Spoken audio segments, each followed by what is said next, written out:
Over here with Jeff Rael. How are you? Welcome to New York, first of all. Oh, thank you, man. It's great to finally get out here. Hey, to the big city. It's a great city. I would say, great for the sports, the MECCA of boxing. How are you guys feeling, coming over here and perform on June 1st?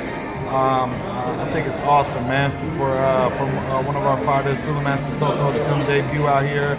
And, well, like you said, it's the Mecca of boxing. What else we want to debut at? It's awesome. I would say that it's going to be great in order to see the whole card. UK fighters that they are here. Also, we have Crystal Jerry. We have your fighter also. We have this great card for boxing. And what else can I say? But first thing first, what can you say about your fighter? What are the New Yorkers expecting to see from your fighter? Yeah, so I mean, it's Team Cissokho. I'm one of the assistant coaches. Head coach is, of course, Virgil Hunter. From Andre Ward's trainer, and Souleymane Cissokho's bronze medalist from the Rio Olympics, from France.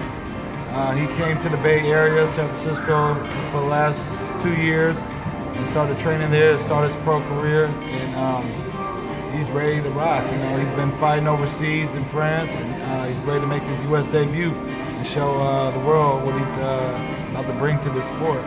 Hey, what else? Or an excitement in order to see these fighters that they come from different places of the world, like Russia, Uzbekistan, France, UK, and even though we have international like Mexico, Colombia, and all these great events that when it comes to boxing, it's a one family that I would say people would love to see, all these great matches. So here comes a question, recently we see this kind of, I would say incident, or I don't know how can I call it in a different way. Triple G, Abel Sanchez, they split. When it comes from yourself as a trainer, how is the relationship with your fighter? How much you guys value when it comes to work together each other? I mean, you gotta value a relationship with the fighter, to the almost, to the fullest. We show each other the same respect because how hard it is. The sport is, just in general for anybody, competing, coaching, just anybody even in the industry. It's a hard industry in general. So we give each other the most utmost respect, and and just try to keep that communication level, A1, we would say, because communication is key. Just like anything else you do, business, life, whatever you want to call it. As long as we're all on the same page, we're moving forward to our goals, everybody's happy. Hey, I'm glad to hear this story because a lot of boxers, trainers, sometimes they think that there is no loyalty when it comes to boxer and trainer. But in your behalf, do you believe that there's still loyalty in this sport when it comes to a trainer and boxer? Yeah, definitely. There's, you gotta look at each situation, separately.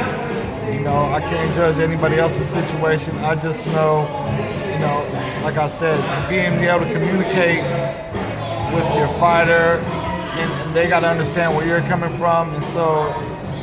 Those are the main things that you always want to work on in a relationship. So why not in a boxing relationship? And I think it is important, you mentioned right now, relationship, because if let's say, right, an example, right, I'm going to put myself, I don't want to mention no names over here. Let's say if I come angry and I tell you the truth, I guess your advice is going to say, you got to chill, or I don't know, what would it be your advice? Let's say if I'm your boxer and I come, I guess, mad, or I come over you with kind of issue, family matter, what would it be your advice as a trainer? I mean, of course, the advice would be to, leave it at the door. Of course, we want you to leave your problems at the door. You come to work, get your job done. But it's not like that all the time. People are living real lives out here, and that's really what it is.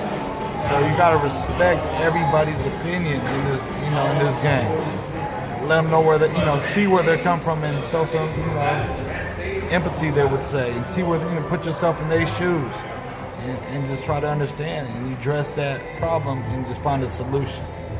There you go. I feel like always, and you go, and I hear it always from me, coaches make champions. And when I said that is because from day one, when they start working, whoever, is the coach or the boxer, they start training together. It's a team. And I feel like it's kind of like marriage. Maybe, I'm right or wrong. You can correct me. Because when something happens, like even with the coach, I think, he's going through some kind of, adversity or something like that. I think the boxer will come and say, hey, listen, let's work out something together in order that, we'll see what's the best solution in order to give a problem.